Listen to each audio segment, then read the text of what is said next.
জয় শ্রী হরি শ্রী বিষ্ণু নারায়ণ।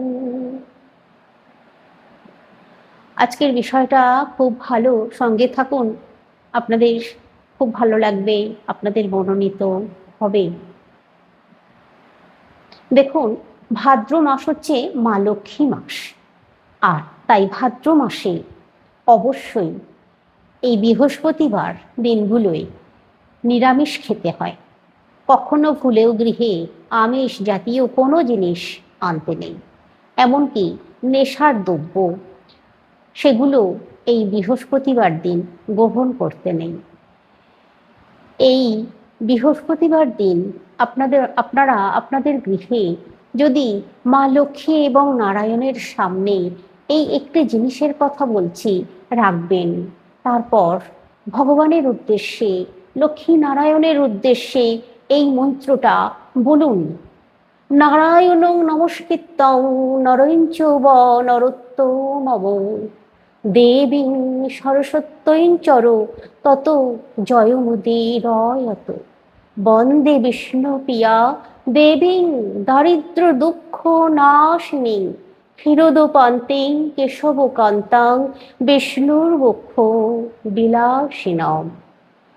শুধু এই মন্ত্রটা নিষ্ঠা ভক্তির সঙ্গে বলুন, মাকে আহ্বান করুন, দেখবেন গৃহে লক্ষ্মীর ভাণ্ডার ভর্তি থাকবে। গৃহে আনবেন এই ভাদ্র মাসে একটি বিশেষ মাটির তৈরি এই জিনিসটা, এটা হচ্ছে ভাণ্ডার। একটি সুন্দর শৌখিন নকশা করা মাটির ভাণ্ডার বা মাটির ভাঁড় কিনে নিয়ে আসুন। এরপর ওই ভাঁড়ের মধ্যে আপনারা 101 টাকা, চলতি যে 1 টাকার কয়েনগুলো হয় ওই কয়েনগুলো নেবেন। 1 টাকা করে 101 টাকা গুনে গুনে নেবেন। যেভাবেই হোক জোগাড় করুন। এই খুচরো পয়সা জোগাড় করা একটু হয়তো কষ্ট হবে, কিন্তু যদি এই খুচরো 101 টাকা জোগাড় করে নিয়ে ওই ভাঁড়ের মধ্যে ভরে দেন এই বৃহস্পতিবার দিন, ভাদ্র মাসের যে কোনো বৃহস্পতিবার করতে পারেন। তারপর করবেন কি, ওই ভাণ্ডারটা একটি রেকাবের উপরে রাখবেন। বৃহস্পতিবার দিন সকাল সকাল ঘুম থেকে উঠে পড়বেন, আর বৃহস্পতিবার দিন ঝাঁটা দেবেন না, ঝুল ঝাড়বেন না, শুধু মোছামুছি করে নেবেন বা জলের ছিটে দিয়ে নেবেন। তারপর শুদ্ধ বস্ত্র পরে অবশ্যই স্নান সেরে নেবেন। ছেঁড়া জামা কাপড় পরে পুজো করবেন না, বা ছেঁড়া সেলাই করা জিনিস পরেও কিন্তু এই কাজ করা যাবে না। ছেঁড়া জামা কাপড় পরে পুজো করলে বা ছেঁড়া জামা কাপড় সেলাই করা আছে সেইগুলো পরে পুজো করলে গৃহে দারিদ্রতা আসেই, এটা অনেকেই জানেন না, তাই এটা ভুলে করবেন না। পুজোর জন্য আলাদা একটা পোশাক রেখে দিন না সব সময়ের জন্য, মাঝে মধ্যে ওটাকে ধোয়া কাচা করে নেবেন, এটা আপনারা করতে পারেন। আর অবশ্যই আসন পেতে বসে পূজা করবেন।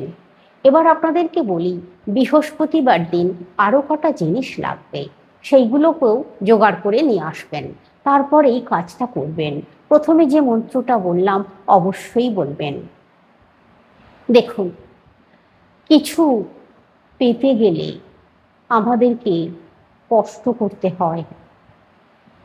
সবসময় আমরা যদি আমাদের ভাগ্যের হাতে সবটা তুলে দিই, তাহলে ভাগ্য আমাদেরকে নিয়ে খেলা করবে। তাই আমরা যদি একটু ঠাকুরের চরণ ধরতে পারি, আমরা আমাদের ভাগ্যকে পরিবর্তন করে নিতে পারি। বিশেষ কিছু দিন আছে, সেই দিনে আমরা যদি ভগবানের সামনে বসে এই কাজগুলো করি, তাহলে আমাদের জীবনে সুখ স্বাচ্ছন্দ্য কেউ কেড়ে নিতে পারবে না, কেউ আটকাতে পারবে না। তো বলি, এবার শুনুন, আপনাদেরকে যেটা বলছি, অবশ্যই একটা লাইক করে দিন। যারা এখনো সাবস্ক্রাইব করেননি সাবস্ক্রাইব করুন, ভালো ভালো তথ্য আছে।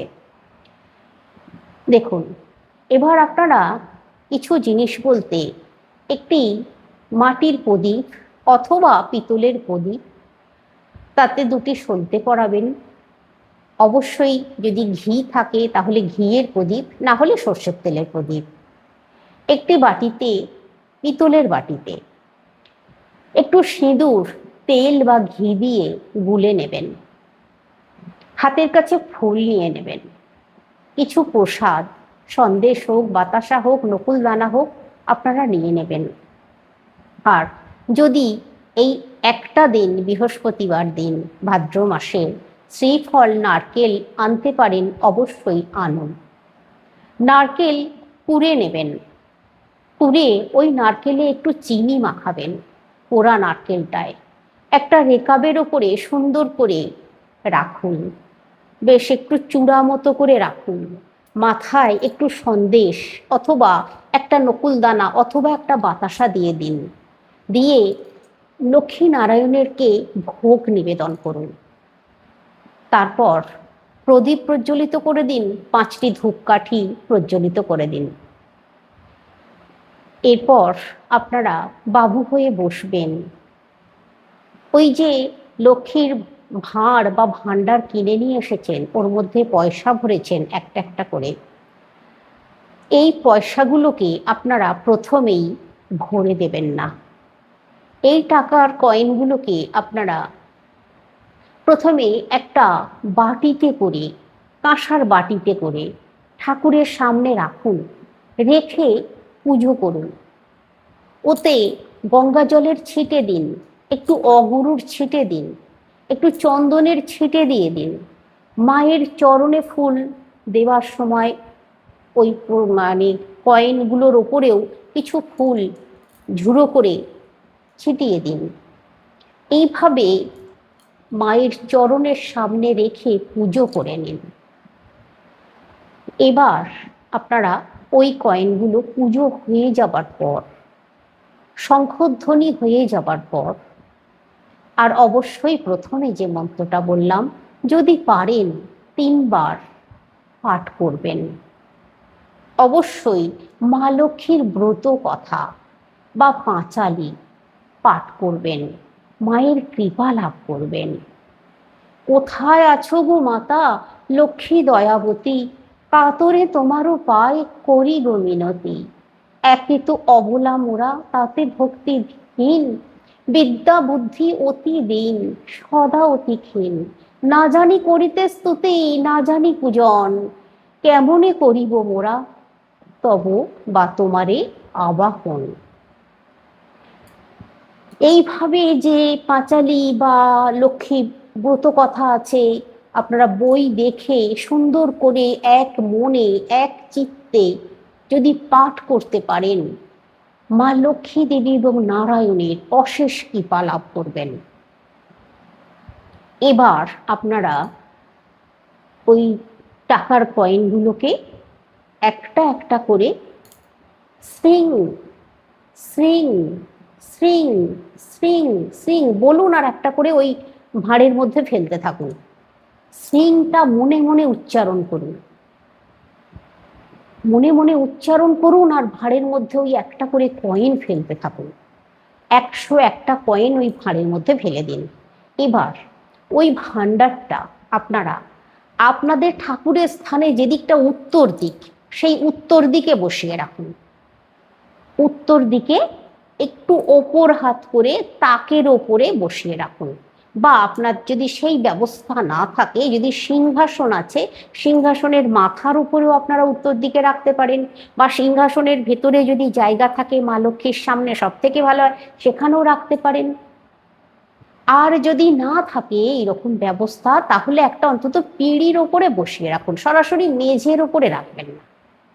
অথবা ওই যে রেকাবটার উপরে বসিয়েছেন, ওই রেকাবটা যদি আপনার আর প্রয়োজন না থাকে, তাহলে ওই রেকাবের ওপরও বসিয়ে রাখতে পারেন, কিন্তু উত্তর দিকে রাখুন।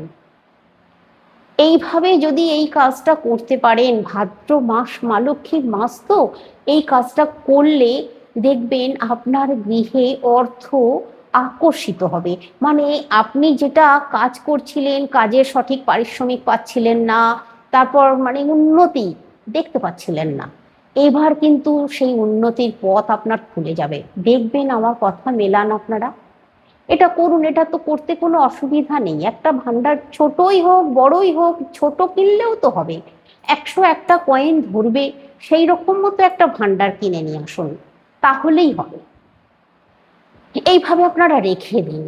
এবার কাজ আছে, ওই যেটা রাখলেন, আমি জানি আপনারা বলবেন ওটাকে কি করব, রেখে দেবো ওইভাবে। হ্যাঁ, ওইভাবেই রেখে দিতে হবে। পরের বছর আপনারা ওই ভান্ডার থেকে ওই টাকাগুলো নেবেন, টাকাগুলো বের করে নেবেন।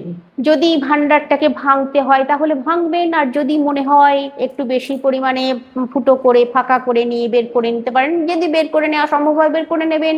ওই ভান্ডারেই আবার নতুন করে কাজ করতে পারেন, অথবা আবার নতুন একটি করে ভান্ডার কিনে নিয়ে এসে কাজ করতে পারেন। সব থেকে ভালো হয় নতুন একটি ভান্ডার কিনে নিয়ে এসে প্রতি বছর ভাদ্র মাসের যে কোনো একটি বৃহস্পতিবার করে এই কাজটা করুন। আর পরের বছর ওই কাজটা করার আগে আপনারা ওই পয়সাগুলোকে নিয়ে নেবেন। ওই পয়সাগুলো নিয়ে আপনারা যে কোনো মন্দিরে দান করে আসতে পারেন। কোনো মানে নিজের গৃহে কোনো পুজো হচ্ছে, সেই পুজোয় আপনারা দক্ষিণা ব্রাহ্মণকে দিতে পারেন, অথবা ওই টাকা নিয়ে কিছু কিনলেন ঠাকুরের জন্য, সেটা করতে পারেন। এইভাবে আপনারা ওই পয়সাগুলো ব্যবহার করবেন। ওই পয়সাগুলো সংসারে খাওয়ার জিনিস কেনার জন্য ব্যবহার করবেন না, এইটুকু শুধু বলছি। এইভাবে আপনারা ওই পয়সাগুলোকে ব্যবহার করবেন। আবার নতুন করে যদি এই কাজটা করতে পারেন খুব ভালো ফল পাবেন। খুব দেখবেন আপনারা কিছুদিনের মধ্যেই একটা আমূল পরিবর্তন আসছে, বুঝতে পারবেন। মা লক্ষ্মী এবং নারায়ণ আপনার গৃহেই বিরাজ করবেন। এই কাজটা করবেন। আবার এই বছর ভাদ্র মাসে ঝুলন পূর্ণিমার দিনটাও খুব ভালো দিন, বৃহস্পতিবার পড়েছে, এই দিনটাও আপনারা করতে পারেন, বা পরের বৃহস্পতিবারও করতে পারেন। এখনো সময় আছে, ভাদ্র মাসে বৃহস্পতিবার আপনারা পেয়ে যাবেন, করবেন। এবার আপনাদেরকে আর একটা সুন্দর উপায়ের কথা বলি। দেখুন, ভাদ্র মাসের বৃহস্পতিবারে অনেকেই আছেন যারা বাড়িতে হাঁড়িতে যে লক্ষ্মী আছে, মানে হাঁড়িতে ধান রাখেন, আর ওই ধানের উপরে মা লক্ষ্মীর পিকচার বা মূর্তি রাখেন, বা মা লক্ষ্মীর সিংহার যেটা, সেই সিংহারও রাখেন, রেখে পুজো অর্চনা করা হয়। আমাকে এই বিষয়ে জানতে চেয়েছেন আমার অনেক মায়েরা, তো আমি আপনাদেরকে বলে দিচ্ছি। যাদের যেরকম প্রথা আছে, যাদের পুরনো মানুষরা মানে তার শ্বশুর শাশুড়ি বা তার আরো পূর্বপুরুষ যারা আছেন তারা যেভাবে করে এসেছেন সেই নিয়ম মেনে তারা করুন।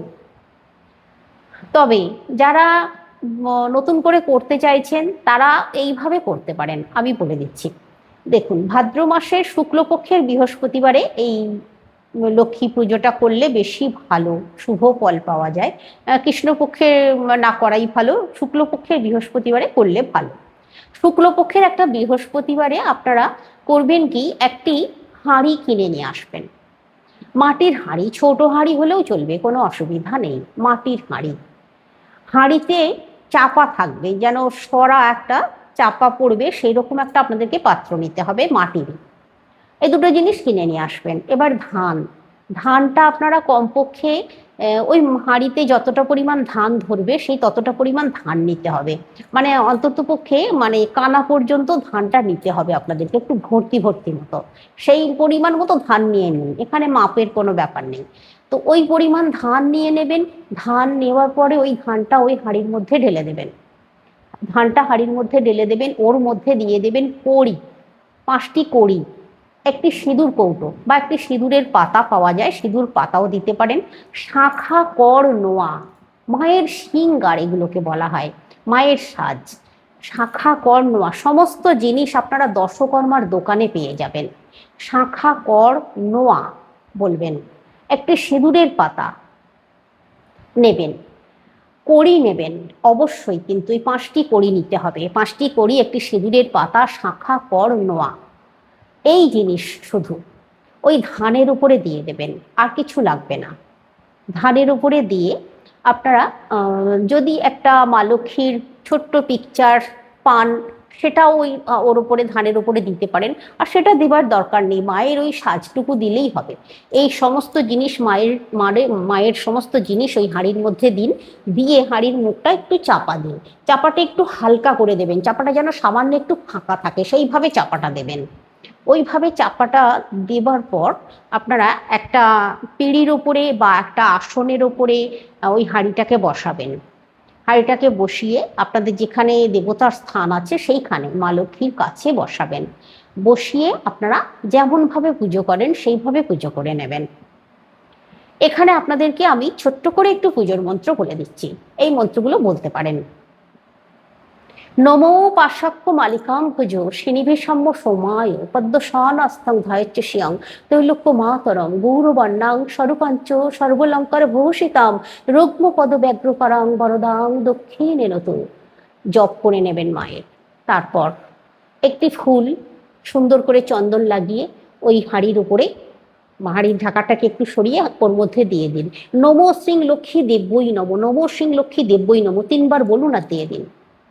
এবার নমো বিশ্বরূপস্য ভার্যশ্রী পদ্মে পদ্মালয়ে শুভে সর্বত্র পাহি মাং দেবী মহালক্ষ্মী নমঃস্তুতে। প্রণাম করুন নিষ্ঠার সঙ্গে, ভক্তির সঙ্গে, মাটিতে হাত ঠেকিয়ে। শুধু এই 2টি মন্ত্র, এই 3টি মন্ত্র করুন, আর কিচ্ছু লাগবে না। আরো আছে মন্ত্র, কিন্তু আমি সবটা বলছি না আপনাদেরকে, অত করার হয়তো আপনাদের টাইমও হবে না। তো যেটা বলছি, এবার ওইভাবে আপনারা পুজো করে নিলেন। অবশ্যই কিন্তু লক্ষ্মী ব্রত কথাটা পাঠ করবেন, ভাদ্র মাসের যে লক্ষ্মী ব্রত আছে সেইটা পাঠ করবেন। আর ধূপ ধুনো প্রদীপ সবই প্রজ্বলিত করবেন। মায়ের সামনে যে ঘট আছে, ঘটে জল ভর্তি করবেন। যেমনভাবে আপনাদের পুজো অর্চনা করেন সবটাই করবেন, কিন্তু এই হাঁড়িতে ধান পাতুন, এটা হাঁড়ির লক্ষ্মী বলা হয়, এইভাবে আপনারা করতে পারেন ভাদ্র মাসে। এই একবারই করুন। আর ঠাকুরের স্থানেই কিন্তু ওই হাঁড়ি রেখে দিতে হয়, ওটাকে কিন্তু আর বদলাতে নেই। ওইভাবেই করতে হয়, বছরের পর বছর পুজো করতে হয়, এটাই নিয়ম। আপনারা ভাদ্র মাসে ধান পাল্টে দিতে পারেন, নতুন ধান দিতে পারেন। আবার আপনারা ওই যে কড়ি, সিঁদুর, ওগুলো পাল্টে দিতে পারেন। শাঁখা কর্নোয়া পাল্টানোর দরকার নেই, ওগুলো যেমন আছে রেখে দিন। বা কড়িও পাল্টানোর দরকার নেই, শাঁখা গড়ও পাল্টানোর দরকার নেই, সিঁদুরও পাল্টানোর দরকার নেই, সব ওইগুলো সেইভাবেই রেখে দেবেন। ধানটা শুধু পাল্টে দিতে পারেন। এইভাবে করতে পারেন আপনারা, মানে বছর বছর ওই একই হাঁড়িতে করতে পারেন। হাঁড়ি যদি পরিবর্তন করার প্রয়োজন হয় তাহলে করবেন, তাতেও কোনো অসুবিধা নেই। এবার আপনারা অবশ্যই মা লক্ষ্মীর ব্রত কথা পাঠ করে নেবেন, শঙ্খধ্বনি করে নেবেন, ঘণ্টা কাঁসর ভুলেও বাজাবেন না। শুধু এইটুকু নিয়ম মানুন।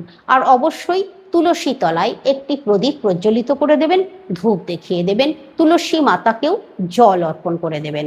বাস, ভাদ্র মাসে এই করলে আপনাদের গৃহে সমৃদ্ধি বৃদ্ধি পাবে, ধনসম্পদ বৃদ্ধি পাবে। আজকে কমেন্টে অবশ্যই লিখুন জয় মা লক্ষ্মী, জয় মা লক্ষ্মী, এসো মা লক্ষ্মী, এসো মা লক্ষ্মী আমার ঘরে।